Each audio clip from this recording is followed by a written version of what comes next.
Welcome to the Infinite Creators Podcast. I've had a great response with some amazing feedback from my first episode, which has given me more encouragement to continue and keep sharing. So I just want to take this moment to thank all of you who've tuned in and to express my gratitude for those of you who've tuned in for episode 2. You can also press the subscribe button so you'll get notifications each time I release a new podcast. It's been an interesting experience starting from scratch. Building from the ground up, it's a risk, but with the potential reward of giving knowledge to help and inspire others.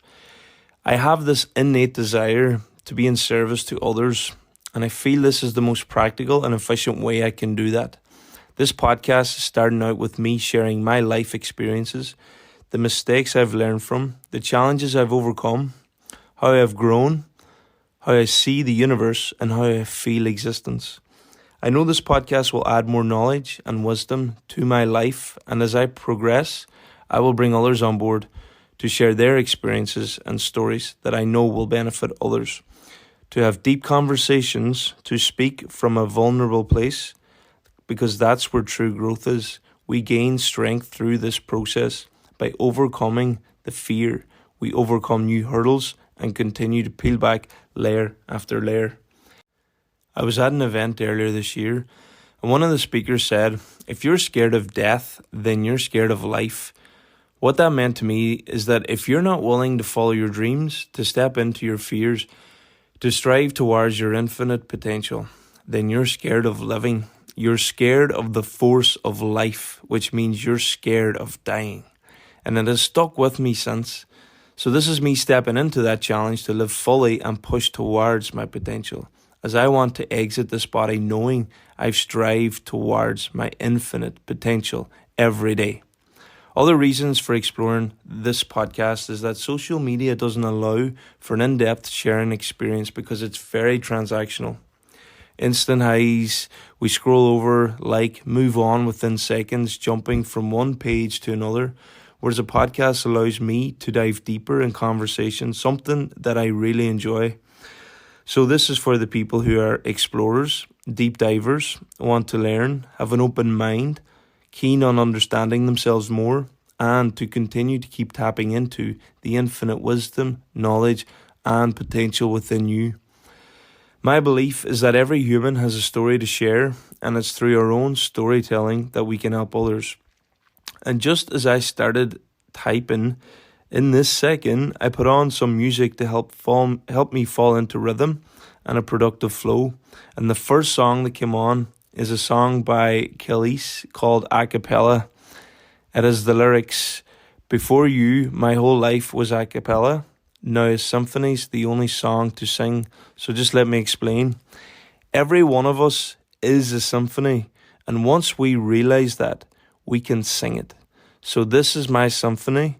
This is my song. I was brought into this crazy beautiful world by young parents by the names of Shauna and Charlie, who were 19 and 23. So I definitely wasn't planned. A huge surprise for my mother, something that she wasn't prepared for. I don't think anyone at that age could be prepared for. My understanding was that my ma and dad were just having a good time, something we do as young adults. Ma was still living at home with her parents and her siblings on the farm. And when she became pregnant, my grandfather, who was her father, was disappointed. The dam burst. The water between them created shores wide apart. This was the end of their relationship. She had to move out, not because of him, but because it wasn't possible to raise a kid in a 3-bedroom house with 6 younger siblings. She already had 2 older siblings who had kids and moved out. As parents, they weren't ready to move in together either. Plus, they didn't have much. Her amazing half-brother Anthony, an older sibling from a previous family of 6 from my grandfather, and his beautiful wife Mary, who lived next door, took her in and provided her with a bedroom, and that's where me and her spent my first year. Mary and Anthony assisted along with my ma's mother, my grandmother Monica, her siblings for the first year until Dad was able to bring her to live with him in a bar above a bar called the Halfway House. This was located in Burnfoot, and we joined his brother, sister-in-law, and their two kids. But it was a bit crowded, so we ended up moving to another place in Burnfoot, a riverside bungalow, and my ma kept this place like a palace. So my childhood was split between two places, Burnfoot and Castlethird. My mother's farm was Castlethird. The summers were great. The family were amazing. It was a huge meeting point. Everyone in the area came to visit. Everyone was popular there. It was like a train station. All my relatives lived in rows of houses, and we were in stepping stones in age. The uncles were always active on the farm, their cousins always helping, so it was a big playground to explore, and helping out was fun. It was more about enjoying the work, having a good time, and the day always finished with some form of game. So many memories and stories from that place. The fun times are always easy, but one of the biggest challenges I had there was with my grandfather. A very hard working older generational man, very reserved, spent all day every day working on the farm or fishing during the summer. A very well respected man in the area, a man of few words. He sat in peace, taking everything in, but when he spoke, everyone stopped and listened. Known as Shan, he has since passed, rest in peace. But something I noticed from a very young age was that he didn't take me on. It was as if I didn't exist. He wouldn't look at me. Anytime I walked in, it was like I was a ghost. So I was scared of him. And what made it even more strange was that he would speak to my cousins who were the same age as me, right in front of me. So as a young boy, I would ask myself questions like, why doesn't he talk to me? What, I must have done something wrong? Am I not good enough? I was shooting these questions into the dark without any answers. On my father's side, a lot of time was spent at the bar, the halfway house, which is a large space. And he also comes from a large family. He has 12 siblings, and in total there's 60 first cousins. On my ma's side, there's about 45 first cousins. So in total over 100 first cousins. How Irish. But on my dad's side, there was a lot of us the same age, and there was a wide range of personalities, many different dynamics. We pushed each other in everything we did. It was a very competitive space. I would best describe it as a battleground. And as someone who was insecure and sensitive, growing up definitely challenged me with the emotions that I had in this environment. The one word that I would describe my dad's family as would be entrepreneurial. All of his siblings are very ambitious. They're all hard workers. They all run their own business. And growing up in this environment with these kinds of role models, I felt inspired, but I also felt that if I didn't achieve anything, that I would be a failure to the family. But it gave me a really good work ethic, but I also felt I need to do something, so it gave me the desire and the belief that I could actually achieve when I would get older, because I really wanted to be like them. And that was a challenge that I took on, that I needed to be successful, and I was going to get there one way or another. The family gatherings were a big thing. There was so many weddings, parties and holidays as a unit. So as a family, we are a strong tribe. And I put that down to the mother, the grandmother, Annie, rest in peace. A powerful woman who kept everything woven, the captain of the ship. And her kids followed in an effortless way, bringing all of us together. Unfortunately, I didn't get to meet my grandfather Johnny, as he had passed before I was born, rest in peace. As a family, we get a lot of hate. When a large group of people, community, tribe or family exist, it's easy to throw hate on when there's one person who has a run-in with someone else. And I have no doubt that many of my relatives have had run-ins with many people out there, myself included. But a lot of people continue to live in the past, holding grudges, unable to let go, and continue to throw hate. And this isn't just towards me or my family. Others learn to let go and forgive.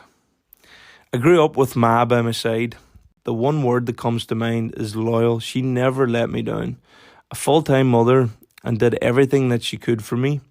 Thinking about it now, fucking amazing. So grateful for that woman. On the other side, if I did something that was out of order, I surely knew about it. But she kept us together as a family. She was my rock, my superwoman. My relationship with my dad was somewhat flat. A very hard worker, gone at 6 a.m. every morning and sometimes not back late at night. An amazing provider. He supported Ma with whatever she needed and wanted. We had our challenges in not understanding each other, and we didn't share any common interests. We were somewhat strangers to each other. I didn't feel like I was good enough to be his son, probably because we didn't have any shared interests. I wanted to like the things that he liked, but they just didn't click. So I never felt connected to him, and that for that reason, then I was less inclined to want to spend time with him. But I also didn't want to disappoint him. I felt like I was sometimes an embarrassment to him, but I didn't know how to express this, so I just let it build up inside. But the older I got, the more the desire grew to connect on emotional level, because I wanted to feel approved by him. And the only way I believed that was possible was to just be like him, but I wasn't him. So I had these challenges with my father and grandfather where I didn't feel seen, I didn't feel understood. And the grandfather challenge bothered me for years. It started to become obvious, as we got older, because even my younger sister, Carla, he and her, they even had a bond, but she was really outgoing from the moment she came out of the womb. So I don't think she gave him a chance to avoid connecting with her. But, it was something that I needed to work through. And it happened one evening, leaving the farm, my ma's home place. I was around 10. I managed to pluck up the courage and bravery to ask Ma about this situation. Willing to step into the fear, to find out more about something I have been confused about for years. And it's a moment stuck in time, one I'll never forget. We had just pulled out of her home place after a sunny summer's day. After spending the whole day on the farm, the sun was fading and we started driving down the lane, just me and her. As I brought the words to my mouth, I could feel myself sinking into the seat, feeling extremely nervous because I didn't know how she was going to react. Ma, why doesn't Granda speak to me? In shock, she moved and twisted her body as she moved towards the driver's door, turning to look at me whilst trying to keep her eye on the road. Entering defense mode, her initial reaction was to defend and say, sure, don't mind Granda, he's just like that. But she proceeded and asked, what makes you think that? And I explained, just as I said previously. She shed a tear. I was confused. She rang Da to ask him to meet us when we get down the road. He had been having a few pints with his friends in the halfway. When we arrived, he came outside and Ma said, ask your dad why your Granda doesn't speak to you. So I did. He didn't say anything at first. He paused, put his hand through the window to shake mine and said, everything will be okay, Ryan. So I got reassurance and felt somewhat safe that everything was going to be okay. But I was still left confused with no answer to why does he not speak to me. It was from this age I noticed, as a family, we didn't have the tools on how to talk, to resolve issues. Instead, we avoided them. We pushed them down the road for another day. As a boy growing up with these kinds of relationships with my father and grandfather, I took on the belief that I wasn't good enough and allowed it to become my identity, that I, Ryan McDaid, am not good enough. So Ryan was insecure, and this is one of the challenges that he took on. It was a story that he wrote, read, and lived, asking questions. How can I be good enough? What can I do to be recognized and seen? Despite this, I still looked up to my dad. He was still my superhero. He was still everything that I wanted to be. I learned all my behaviors and patterns from him. As I entered into my teens, I seen him starting to have his own version of success. And I started to see the world a little differently. He was experiencing abundance. And I soon realized that, He had put so much of his time into building a solid foundation for his family. So I wanted to be like this even more. And being exposed to his work ethic gave me the belief and spark that I could do it too. So I had this burning desire to be like him. I didn't care how I was going to do it, but I was going to get there. And it was something that I instilled in my mind and body. Then maybe I'd be seen, maybe I'd be recognized, and maybe I would be worthy. Growing up in this world comes with its fair share of struggles. We are all trying to fit in, trying to find our place, and it's all happening so fast. Family challenges, school challenges, and, sometimes even traumatic things happen. I really found myself enjoying sport from a young age. It became my happy place. My ability was that I was fast, and that ability was able to translate into all sports. With winning comes recognition, so we naturally gravitate towards the things that we feel happiest doing because it's where we get recognized, we feel seen. And it was through my teacher, Manus O'Donnell, who introduced me to sport from a young age and who had a huge influence on me. He threw me into every single sport possible that was going on, and it was athletics that I started to find my way. And this led me to competing in the primary/elementary county championships every year, in which I went undefeated in every sprint and long distance race, except for one that I fell at the start, resulting in dashing for the line with blood running down both legs to finish in 5th place, and it hurt emotionally. This leads to crossing paths with a gentleman called Patsy McGonigal, who is super determined, and he persuaded me to join his club. And after a few years I did. I found my tribe. I fitted in really well, and I progressed from winning county to province to Irish national titles. And it was through this process that I started to value my self-worth as a boy, and it was to do with athletics. It was my speed. This was the golden era of Ryan. Newspaper articles, awards. Life was great for young Ryan. It was like I found my superpower, although it didn't last too long. And my dad even came to cheer me on sometimes. And Dad was never allowed to take part in sport as a kid. His father always insisted that he must be working. And my parents got to see me in these glory moments right through to my not so glory moments. And it was through this period that my grandfather started to talk to me. He took an interest in my athletics, and this led to more conversations. So the new story that I start telling myself was that to be accepted and to feel worthy in this world, I need to achieve. Because it seems that through my achievements, that people are starting to take notice, they're starting to take interest. And the two people in my life that I really wanted to connect with, the two male archetypes, they're now starting to connect and bond in the things that I like doing. But unfortunately, this isn't a healthy way of telling a story for ourselves, whether we are kids or adults. Seeking external validation from others to feel recognized, validated, loved, worthy. Winning can be a trap. If we let this become our identity, then we are always going to continue to seek the same high from every win.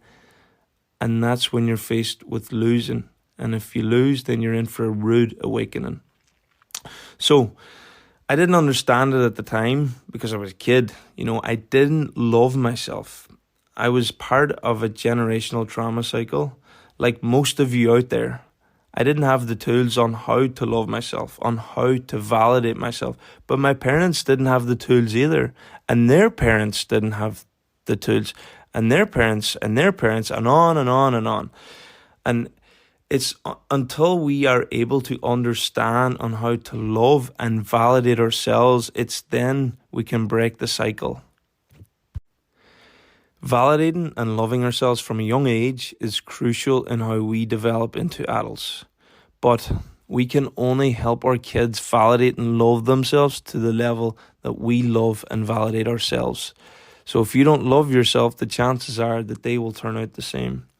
The more work you put into improving your health, love, and happiness, the more they will benefit. How you are will transmute to your kids.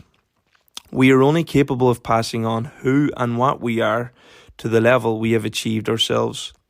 And it's not based on your words, it's based on your actions, thoughts, and feelings. Your thoughts and feelings are more powerful than your words. So what I'm saying is that kids are more receptive to your actions, your thoughts, and your feelings. Remember, you are a vibrational being. Your thoughts and feelings are vibrations and are the most powerful form of communication that we have, way more powerful than words. So if you're constantly in a negative thought and feeling pattern, it's highly likely that your kids will feel that vibration and absorb that energy, whether you know it or not. So pretending that things are okay, that nothing is happening, isn't a good option. You're better being open, speaking from the fullness of the heart, being true to yourself and them, being honest, and seeking solutions. And this isn't all based around kids. It's also to benefit you and the relationship you have with yourself and others. But you must be willing to be aware of who you are and how you have become this way based on the environment you're raised in, to break the generational trauma, to break the behaviors passed down from your ancestors. So, as the years rolled on, I finally got the answer as to why my grandfather didn't talk to me. And this wasn't from conversation with him. It was from conversations with my family, relatives, and it led me to understanding the dynamics before I was even born. My father already had 2 kids, 2 daughters from 2 previous relationships, Charlene and Stephanie. My grandfather didn't approve of my father, possibly because of this reason. And from what I've heard, he was always in the run. My father was somewhat a ladies' man, popular. So the fact that his daughter was now pregnant with his 3rd child, he was upset, just like any other father would be, unknowing what was going to happen with his daughter. Was she going to be left on her own? Would she not be supported? And, like any father, they would want the best for their daughter. That's normal. But he was hurting so much inside for so many years. And because of his love for his daughter, it was that deep.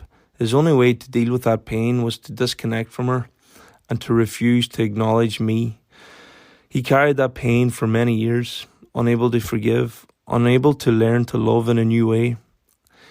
He learned to understand that his daughter wanted to be with someone, even though he may not have been the man my grandfather would have liked him to be at that time. But it wasn't only him. My father and my mother, they carried the pain too. And of course, me. I absorbed it without any words spoken. I feel for my grandfather, my father, and my mother, a tricky triangle. They all had lessons to learn from it, me included. It leads me to feel love for the people like my grandfather out there who are feeling hurt for their child, who are feeling the best result wasn't achieved, struggling to forgive. I feel love for the people like my father out there who have young kids to multiple women, unsure how to show up as a father at that time, creating chaos without realizing it. I feel love for the people like my mother out there, falling pregnant at a young age without any planning, not feeling supported by their parent or parents. And for the people who are struggling to forgive someone who has hurt you. It sucks. I know what that's like. But you're not forgiving them. You're forgiving yourself for holding on to that pain for so long. The moment you forgive them, that's the moment you forgive yourself and you release that pain, you release that energy. It's like a massive weight has been lifted off your shoulders. Your legs become stronger. You become more stable. You stand taller. You welcome in more joy. And forgiving doesn't mean calling them up and say, hey, I forgive you. You can forgive someone without having to tell them. You can do it in silence from a distance. I'm sure some of you are having family struggles out there right now where a loved one is ignoring you, who won't acknowledge you, who won't reply to your calls, texts, emails, letters. It's as if you never existed to them. The most you can do is feel and send them love from your heart. to visualize them with a golden light pouring down on them directly from the sun, and that your love is being passed to them through that light. And know that nothing is forever, and the more darkness you experience, the more the light will shine. It always finds a way to balance out. Always. It's nature. It's just the way of life. We cannot have the light without the darkness. They are two sides of one coin. For me and my grandfather, the grey clouds that hovered over us for years eventually cleared. The light broke through the clouds. It took time to get there, but when it did, it got brighter and brighter. Our bond grew in strength through my teens, right up to the point of his passing, where we were able to put it behind us. It was as if it didn't even happen. My mother and him started to talk in the latter years before he left his body. He and my father even started to communicate. I even remember them having conversations and laughing several times in his kitchen. He was a great man. The silver lining truly prevailed, and that I am grateful for. It has been one of my greatest teachers. Growing up, being able to observe and hear about all the happenings around this dynamic that weaved out to other family members, so much I didn't realize as a kid, but as I got older, I was able to look back, reflect, and see why things were the way they were. And I wouldn't change one thing. Families are tough. It's not an easy business. You have together family struggles. You have not together family struggles. You have together/not together combined struggles. You have in-law struggles. You have out of marriage struggles. There is an infinite amount of family struggles. But families create opportunities for us to love in new ways. It's a never-ending journey. I still see it today with my own family, my parents and my siblings and my extended family. It's part of being human. And I can only speak based on my experience.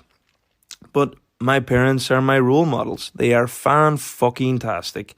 The ways I have watched them overcome their struggles to come back together has been admirable. The strength my mother has, the mental strength of that woman is phenomenal. Wonder Woman wouldn't have a looking. It's been amazing to watch my father transform over the years, becoming more loving day by day. He's got a huge heart.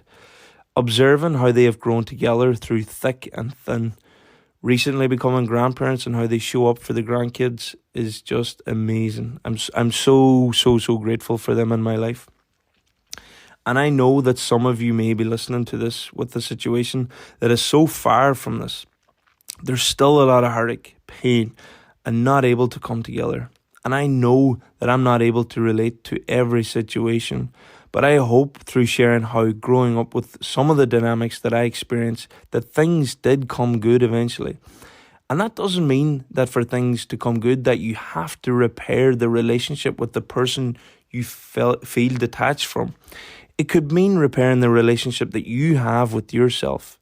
And most importantly, letting go of what you desire and focusing on desiring yourself. Because that is what I did. I let go of trying to desire and control the outcome and focused on me. It was through this process that enabled me to get on with my life as a teen with my grandfather. I replaced the story of why doesn't my grandfather speak to me to everything will be okay, as told by my dad. And he was right. Everything eventually was okay. And with my dad, who I longed to have a close bond with, I simply let go of trying to be the son I thought he wanted me to be in my mid-teens. And this allowed me to focus on who I wanted to be and what felt right for me. This led me on exploring my own things, and it wasn't until my early 20s that our paths crossed in a way that we started to understand and bond again. And it was in this phase that we learned to speak from the heart to each other, to share our stories, how he was on his own journey, following a path of what he understood to be the best in the way that he could show up for as a father. I listened and understood. I love and admire him for who he is. But his journey wasn't easy. He still had challenges to overcome. His dark moments unfolded in the years that followed, but we got there eventually. And once again, the light broke and has been shining since. And like my relationship with my grandfather, it became stronger and continues to grow in strength to this day. Having watched as a young, tough man grow into a loving Man, I seen his heart soften, become understanding and a forgiving human with a loving, powerful, strong woman by his side. And I know my parents are my soulmates. I know I chose them before I was born, before I came into this universe, before the human experience, because in choosing them, I knew I was going to be faced with challenges. It was these challenges that I wanted. It was these specific dynamics that were going to challenge me, to push me towards growth. And through these experiences, I would give myself the opportunity to learn. I've realized that all my family struggles were never against me. They were all for me. The more I fought them, the tougher they became. But when I accepted them and let go, life flowed. So I will continue to accept all the family challenges that come my way with gratitude, knowing that each one is going to bring one, if not many lessons, asking, how can I be a better son? How can I be a better brother? How can I be a better cousin? How can I be a better nephew? And ultimately, how can I be a better father? So, I want to thank you for listening to the Infinite Creators, and I ask you to remember that you are the Infinite Creator.